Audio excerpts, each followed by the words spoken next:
Good morning everyone. एक बार फिर से आप जुड़ चुके हैं इंडियन हिस्ट्री चैनल के साथ, जिसमें हमने पढ़ना स्टार्ट किया था शिक्षक भर्ती का एक ऐसा टॉपिक जो हर एक एग्जाम में शिक्षक के लिए पूछा जाएगा आपसे। हमने तैयारी कर रहे थे सीटेट के बारे में, यूपीटेट के बारे में और अन्य तरीके के राज्य स्तर पर निकलने वाली शिक्षक भर्ती की योग्यता के बारे में।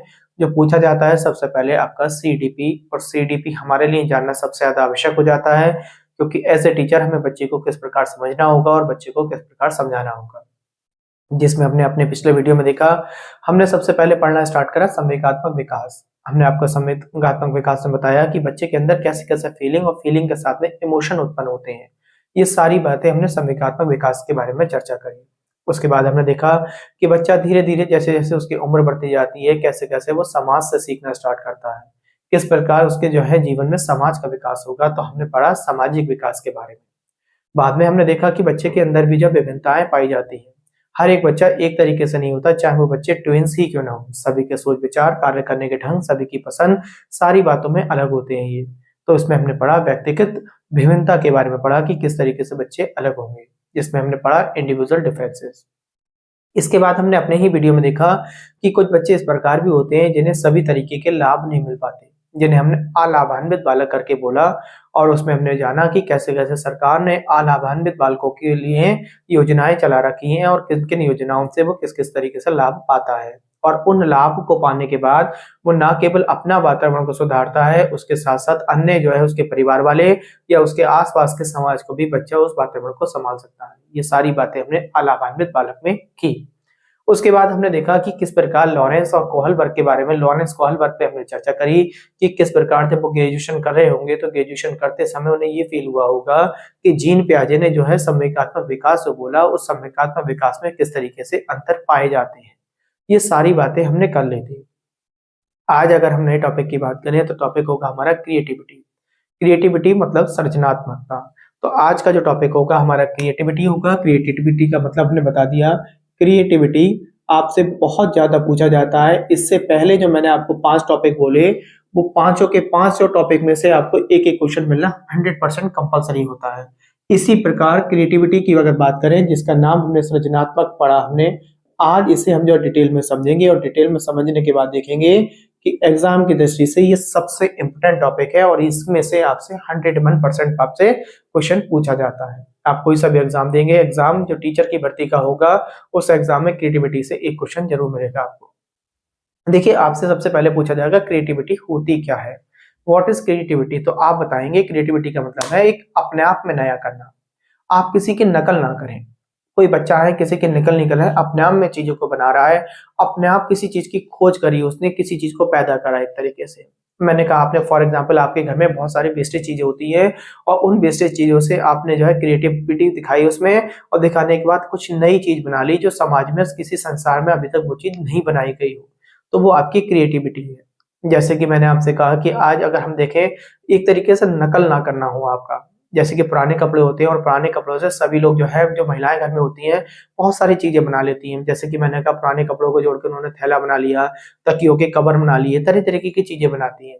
तो ये क्या है, केवल एक ही ने नहीं बनाया, एक ने बनाया तो फिर दूसरे ने भी उसी तरीके से बना लिया, तीसरे ने बना लिया, तो ये क्रिएटिविटी नहीं कहलाएगी। क्रिएटिविटी का मतलब ये है कि मान लीजिए उन्होंने उन कपड़ों से उसने कोई नया उपयोग करके दिखाया, उनसे कोई नई चीज ऐसी बनाई जो संसार में किसी ने नहीं बनाई थी।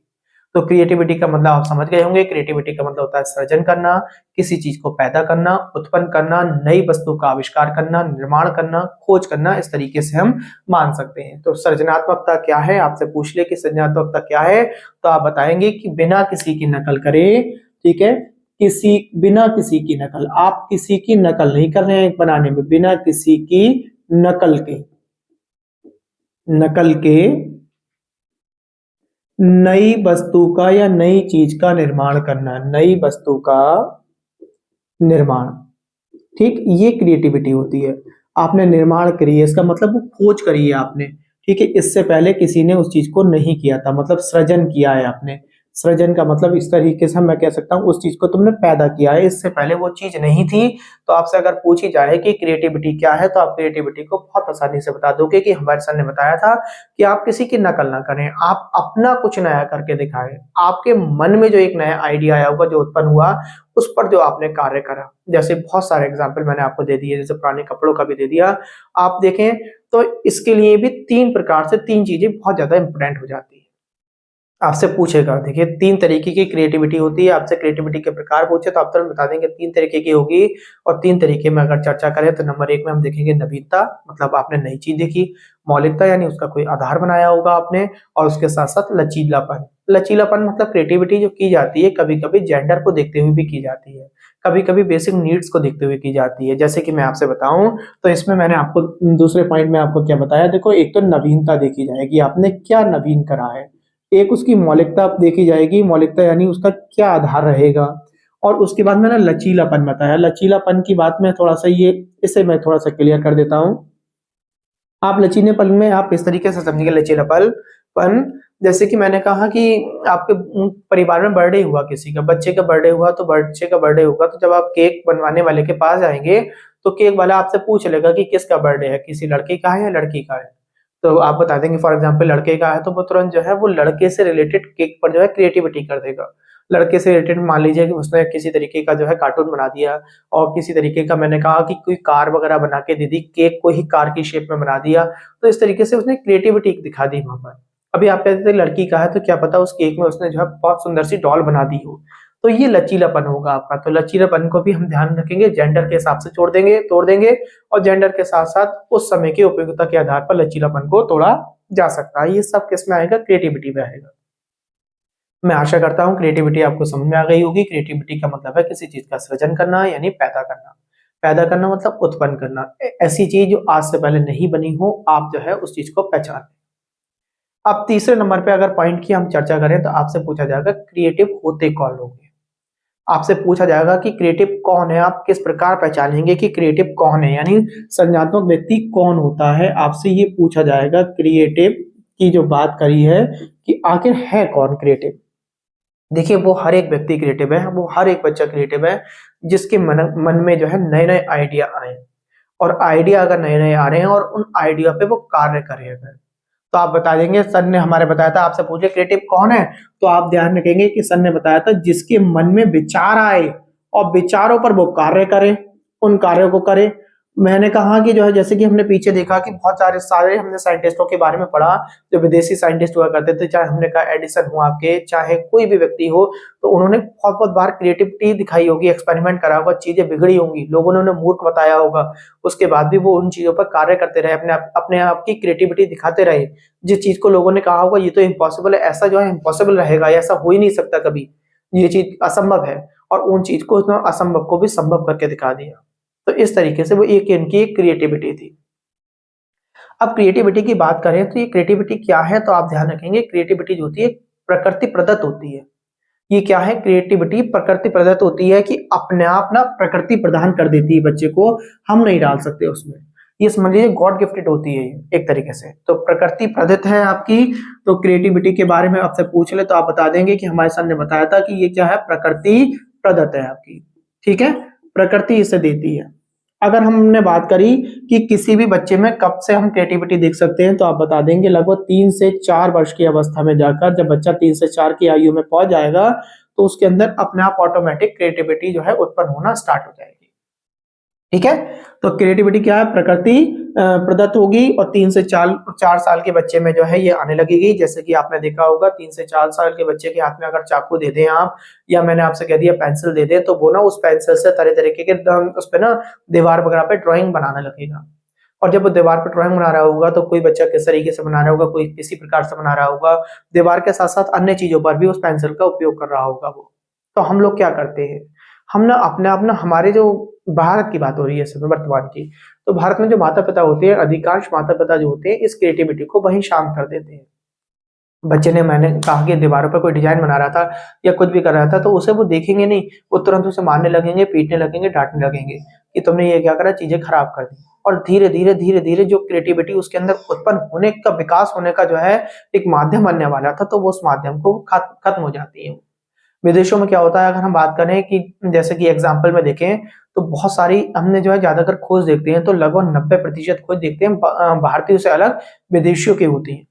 तो विदेशियों की खोज क्यों है? क्योंकि उनके अंदर क्रिएटिविटी होती है, करने का साहस होता है, उनके अंदर साहस बढ़ाया जाता है। और हमारे क्या होता है, वो तुरंत उस साहस को हम वहीं का वहीं खत्म करने की कोशिश कर देते हैं। कहीं आपने पढ़ा है कि जैसे कि मैंने आपको अभी, जब मैंने आपको आधुनिक भारत स्टार्ट कराया था, तो आधुनिक भारत में बोला कि विदेशी मार्ग की जब खोज की गई थी, तो भारत ऐसा नहीं था, भारत पहले नहीं था, भारत था। जब उन्हें यूरोप की जो कंपनियां थी, उनमें कच्चा माल खत्म होने लगा होगा, तो उन्हें लगा कि भारत से जो हम कच्चा माल लेकर आते हैं, तो वो जिस मार्ग से लेकर आ रहे हैं, उस मार्ग पर हमारा जो है कच्चा माल लूट लिया जाता है। वहां पर हमें कुछ ना कुछ जो है धन देना पड़ता है बीच में आकर। तो उस धन को देने की वजह से उन्होंने एक नए मार्ग की खोज करना स्टार्ट करी, तो उस दूसरे मार्ग से भारत को खोजा गया कि भारत जो है इस मार्ग से भी भारत तक पहुंचा जा सकता है। तो कभी आपने देखा कि किसी जो है विदेश की, हमने जो है किसी और देश की, भारतीय ने किसी ने खोज करी हो? कभी नहीं करी। आपने पढ़ा हो, कहीं पढ़ा हो, एक दो पढ़ रही हो तो पढ़ी हो, बट मैंने यहाँ तक देखा है कि भारतीयों का हमने इतना बड़ा एक आविष्कार देखने को नहीं मिला।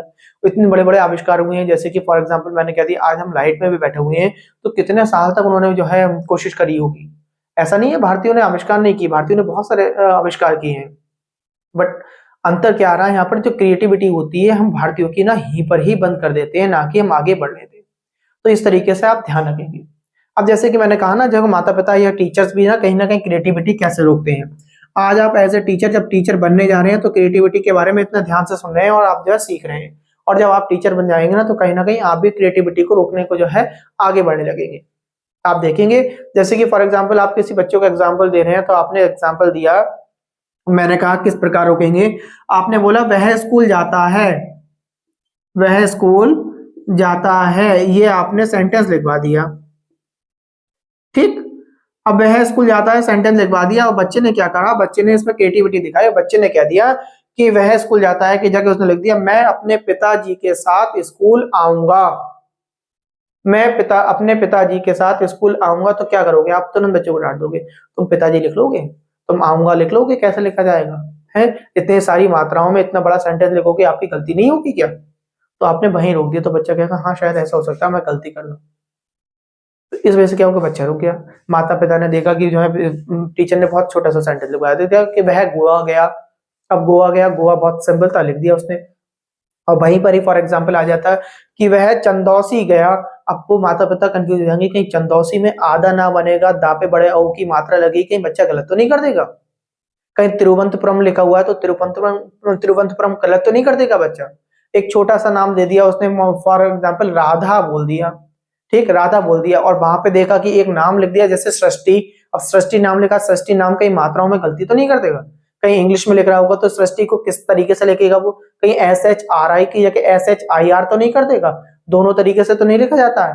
तो बच्चे की माता पिता ही अभी कंफ्यूजन में थे, तो उन्होंने क्या करा, बच्चे की क्रिएटिविटी को भी शांत कर दिया। तो इस तरीके से आपको ध्यान रखना है। फिफ्थ पॉइंट बहुत ज्यादा इंपोर्टेंट हो जाता है। अब आगे बात करें, एक साइंटिस्ट थे, उनकी बात करें हम, इनके बारे में जिस पर उन्होंने रिसर्च करी, उनका नाम था गिलफोर्ड। अब गिलफोर्ड ने इस बात पर चर्चा करी है, ये टॉपिक आगे बहुत इंपोर्टेंट होने वाला है, ध्यान से समझेंगे। उन्होंने बताया है क्रिएटिविटी दो प्रकार की होती है। गिलफोर्ड ने क्या बताया कि क्रिएटिविटी जो सृजनात्मकता है वो कितने प्रकार की है, दो प्रकार की होती है।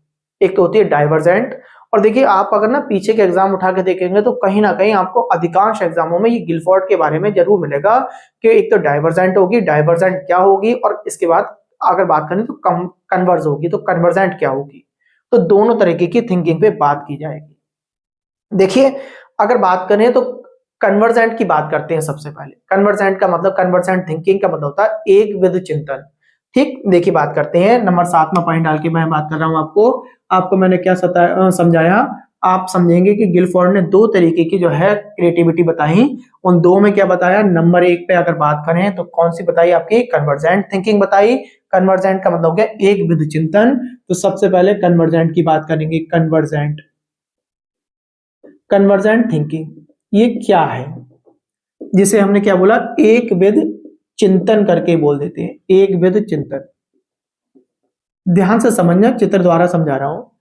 फॉर एग्जाम्पल मैंने कहा कि ये आपकी मेमोरी की बात करी कि किसी बच्चे की मेमोरी में मान लीजिए ये सारे के सारे बहुत सारे तरीके से चिंतन जो आ रहे हैं वो एक ही गोल की तरफ को बढ़ रहे हैं। ये हो गया आपका एक विध चिंतन। ठीक है, सभी तरीके से सोचा उसने और एक ही चीज पर टारगेट लगा दिया, तो ये क्या हो गया आपका एक विध चिंतन हो गया। तो इस तरीके के बच्चे को क्या बोलते हैं? इस तरीके के बच्चे को बोलते हैं इंटेलिजेंट। आपसे पूछे इंटेलिजेंट कौन से होते हैं तो तुरंत बता देंगे एक विध चिंतन में हमारे सर ने बताया था कन्वर्जेंट थिंकिंग जो रखने वाले बच्चे होते हैं उन्हें इंटेलिजेंट बोला जाता है। अब बात करें अगर इंटेलिजेंट की, इंटेलिजेंट होते क्या है? इंटेलिजेंट लोग, आपसे पूछा जाए इंटेलिजेंट इंटेलिजेंट बोल देते हैं कि ये इंटेलिजेंट है। क्यों है इंटेलिजेंट? अगर इंटेलिजेंट की अगर मैं बात करूं तो इंटेलिजेंट में सबसे पहले आपको ये ध्यान रखना, इंटेलिजेंट या इंटेलिजेंस करके आ सकता है आपसे कि देखिए जिसमें पावर हो ऐसी एडजस्ट करने की, पावर टू एडजस्ट, किसी भी चीज को एडजस्ट करने की पावर हो। तो आपको ध्यान रखेंगे सर ने बताया इंटेलिजेंस या इंटेलिजेंट कौन होते हैं? पावर टू एडजस्ट वाले लोग होंगे। वो किसी भी वातावरण में जाके, उस वातावरण में जाके वो ढल जाए एकदम तेजी से। ठीक, उनसे ना उन्हें परेशानियां नहीं हो। जैसे कि मैंने कहा कि आप जब जो है एक शहर से दूसरे शहर जाते हैं और वहां के लैंग्वेज खान पीन अलग है और आपने वहां पे लैंग्वेज और खान पीन देखी जाकर और उसके बाद जो है आपने धीरे धीरे आपने आपको उसमें ढाला, तो आप इंटेलिजेंट कहलाएंगे। आपकी वो बुद्धिमत्ता नहीं थी, आपने वो शहर छोड़ के भागा है, आपने कहा नौकरी छोड़ दूंगा, मुझसे नहीं रहा जाएगा, मैं कैसे रहूंगा वहां पर। वो आपकी पावर नहीं है, आपकी पावर टू एडजस्ट नहीं हो। अगर आप में पावर टू एडजस्ट नहीं है तो आप इंटेलिजेंट नहीं है, और इंटेलिजेंट नहीं है तो इसका मतलब है आप कन्वर्जेंट थिंकिंग रखने वाले व्यक्ति नहीं है, एक विध चिंतन वाले नहीं है। मतलब सभी सोर्सेस को दिमाग में लगाकर आपने वहीं पे सोर्स लगा दिया कि मैं इस एटमॉस्फेयर में किस प्रकार जो ढल पाऊंगा। तो ये चीज होती है आपकी, कौन सी होगी? एक विध चिंतन करके कहलाएगी।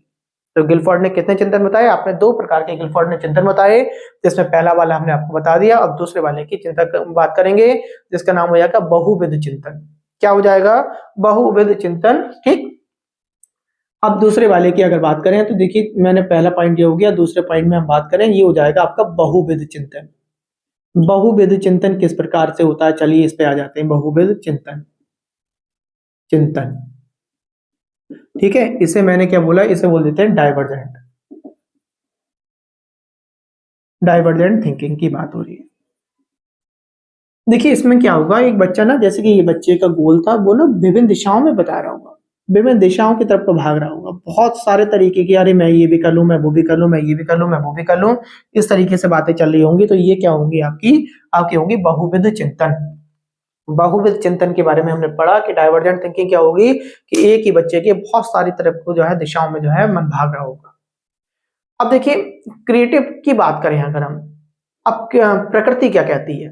प्रकृति ये कहती है कि क्रिएटिव बनना, जो स्टूडेंट्स होता है वो एक तरीके से हर एक स्टूडेंट जो है आपका क्रिएटिव बन सकता है।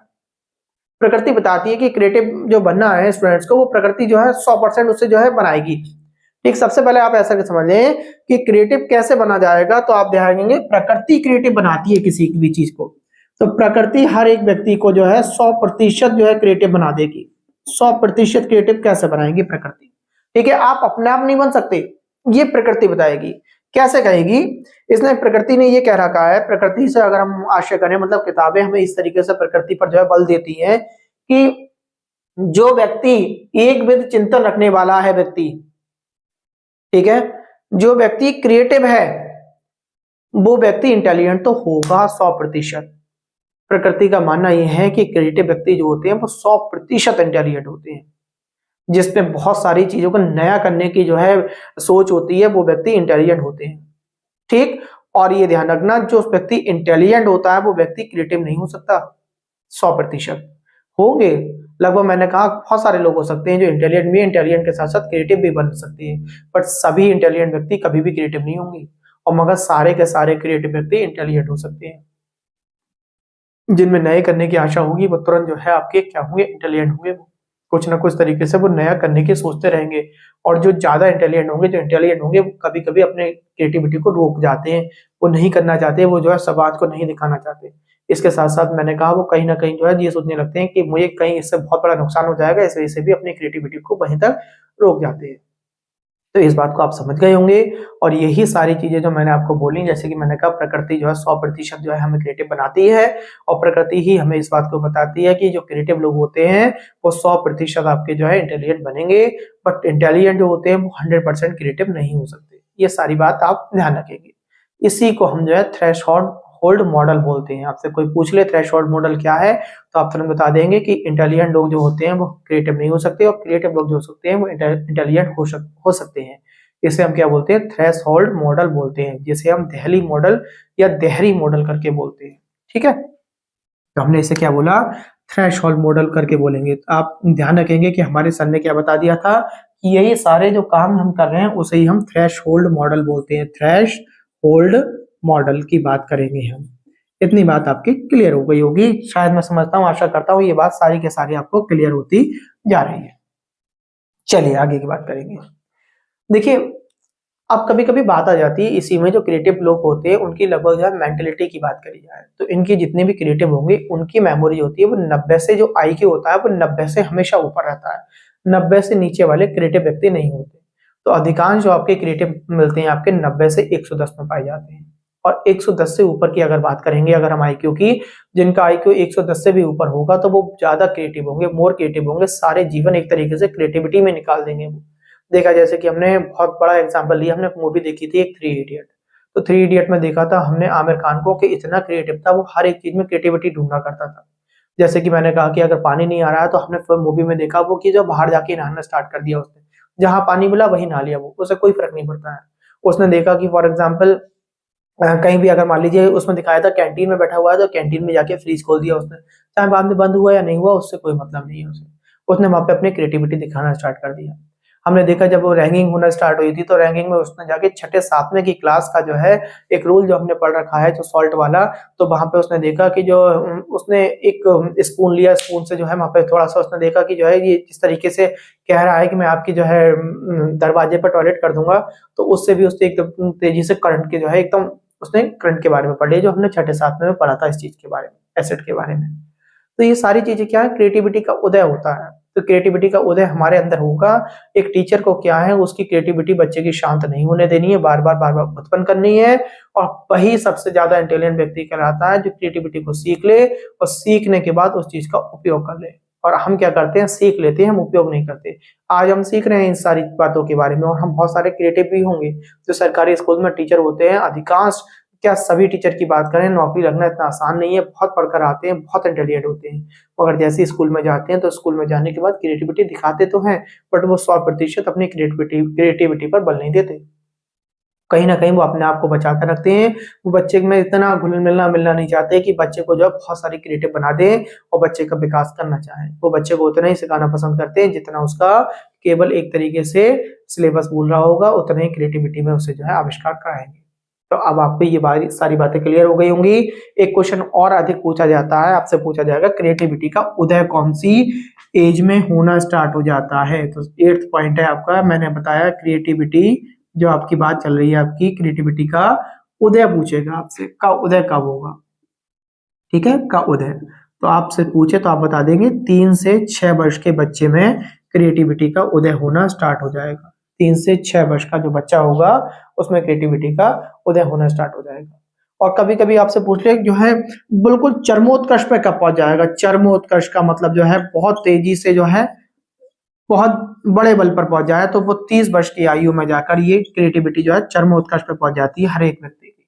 वो हर एक व्यक्ति जो है हर तरीके से सभी दिशाओं में क्रिएटिविटी करने की कोशिश करेगा कोई ना कोई लाभ कमाने के उद्देश्य से। चलिए, अब सबसे बड़ी बात होती है कि सृजनशाली जो बच्चा होता है उसकी पहचान कैसे करेंगे। ठीक, आपसे पहचान ज्यादा पूछी जाएगी, आपसे पूछी जाएगी ऐसे टीचर जो जितना भी क्रिएटिव बच्चा है उसकी पहचान किस प्रकार कर पाएंगे। तो पहचान करते हैं आप ज्यादातर ऑब्जर्वेशन से। आप तुरंत ध्यान रखेंगे कि सर ने बताया था कि ऑब्जर्वेशन से इसकी पहचान की जा सकती है। ऑब्जर्वेशन से पहचान करने का मतलब कैसे? जैसे कि देखिए ऐसे जो व्यक्ति होते हैं वो बहुत ज्यादा साहसी होते हैं, जो क्रिएटिव होते हैं। वो मतलब बार बार हार भी रहे होंगे ना, तो हारने के बाद भी आगे बढ़ रहे होंगे, बार बार मौके तलाश रहे होंगे उस चीज को जो है किसी ना किसी तरीके से सफल बनाने का। बहुत ज्यादा साहसी होंगे। साहसी के साथ साथ मैं बोल सकता हूँ बहुत ज्यादा चुस्त होंगे अपने काम करने में। आशावादी, जैसे अभी मैंने बोला ना, एक बार अगर फेल भी हो गए तो वो बार-बार उस चीज़ को करने पसंद करेंगे, तो वो बहुत ज़्यादा आशावादी होंगे। बार-बार उनके दिमाग में नए विचार उत्पन्न हो रहे होंगे, आइडिया उत्पन्न हो रहा होगा, ठीक है? वो अपने ज्ञान का स्थानांतरण कर रहे होंगे। मैंने अभी आपसे कहा कि थ्री इडियट पिक्चर में हमने जो छठे 7वें में हमने पढ़ा था कि किस प्रकार करंट को जो है एकदम जो है तेज़ी से पनपा जा सकता है, उसने वहाँ पे जाके क्रिएटिविटी दिखा दी वहाँ पे उस चीज़ को। तो ये नहीं है हमने ज्ञान इकट्ठा करा, हम आगे नहीं बढ़ाए, उसका स्थानांतरण हमें करना होगा। उनके अंदर ना अधिकांश अगर देखें हमने मूर्खता बड़े भरे विचार आ रहे होंगे। देखा था आपने थ्री इडियट मूवी में ही देखा होगा कि जब उसने पहली बार ये आमिर खान जब उसमें बैठते हैं जाके कॉलेज में जाके बैठते हैं तो बड़ा खुश होके बैठे हुए होते हैं। और उसने पूछ लेता है जो टीचर पढ़ा रहा होता है कि व्हाट इज़ मशीन? तो एक वो मशीन का एग्ज़ाम्पल देने लगते हैं जिप से। एक मूर्खता बड़ा विचार करा बट उन्होंने क्रिएटिविटी दिखाई वहाँ पे। उन्होंने बताया कि जिप भी तो एक मशीन है कि बार-बार अप डाउन करो काम आसान हो जाता है। और वहाँ पर एक ऐसा व्यक्ति था जो किसी चीज़ों को रटा करता था, तो रटने के बाद उसने क्या करा हमें एक तरीके से मशीन की इतनी बड़ी डिफाइन बता दी और बाद में कामयाब कौन हुआ? जो ज़्यादा क्रिएटिव था। तो क्रिएटिव होना बहुत ज़्यादा आवश्यकता है। आप देख रहे हैं आज जिस कॉम्पिटिशन के लिए आप मुझसे इस समय पढ़ रहे हैं या मुझे सुन रहे हैं, वो भी आपके आपसे एक एग्ज़ाम ले लेता है रीज़निंग का। वो देखना चाहता है कि बच्चा कितना क्रिएटिव है। उसकी एक्यूरेंस कितनी है, कितनी तेज़ी से कम टाइम में चीज़ों को वो सॉल्व कर सकता है। जब आप क्वेश्चन करने जाएँगे, जब 150 क्वेश्चन आपके सामने आ रहे होंगे, तो उन क्वेश्चनों पे एकदम तेज़ी से विचार करके सारी बातों को समझ के आप कितने परसेंट एक्यूरेसी रख सकते हैं एग्ज़ाम में अपनी। कितनी जल्दी से एग्ज़ाम को जो है आप ओवर कर सकते हैं। ओवर करने के साथ-साथ सही आंसर दे सकते हैं। ये सारी चीज़ें क्रिएटिविटी में तो आती है। तो आज क्रिएटिविटी में हमने बहुत सारा चीज़ सीखा। इसका बचा हुआ पार्ट मैं आपको अगले लेक्चर में, कल के लेक्चर में बताऊँगा आगे का, और कल हम क्रिएटिविटी को खत्म कर देंगे और इसके बाद अगले टॉपिक की तरफ को बढ़ेंगे। हमारे एक-एक टॉपिक करते-करते हमने जो है 1-1, 2-2 नंबर अपने बहुत ज़्यादा कंटेस्ट कर लिए हैं। इन चीज़ों के आप नोट्स बनाएँ, नोट्स बनाने के साथ उन चीज़ों को पढ़ते रहें। अगर कोई चीज़ समझ में नहीं आए तो वीडियो को बार-बार देखें और फिर भी आपको अगर कोई बात क्लियर नहीं हो रही है, तो कमेंट में आप लिखें, उस चीज़ का आपको आंसर दिया जाएगा। नमस्कार, धन्यवाद।